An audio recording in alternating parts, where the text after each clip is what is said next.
Trump انتظامیہ نے عالمی فوجداری عدالت کی 4 خاتون ججز پر پابندیاں عائد کر دیں۔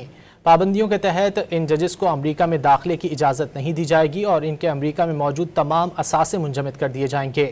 غیر ملکی میڈیا رپورٹس کے مطابق اسرائیلی وزیر اعظم نیتن یاہو کے وارنٹ گرفتاری جاری کرنے پر امریکہ نے عالمی فوجداری عدالت کی 4 خاتون ججز پر پابندیاں عائد کی ہیں۔ رپورٹ میں بتایا گیا کہ افغانستان میں امریکی فوجیوں کے مبینہ جنگی جرائم کا مقدمہ کھولنے کا فیصلہ بھی ججز پر پابندیوں کا باعث بنا۔ ٹرمپ انتظامیہ نے عالمی فوجداری عدالت کی 4 خاتون ججز پر پابندیاں عائد کر دیں۔ پابندیوں کے تحت ان ججز کو امریکہ میں داخلے کی اجازت نہیں دی جائے گی اور ان کے امریکہ میں موجود تمام اثاثے منجمد کر دیے جائیں گے۔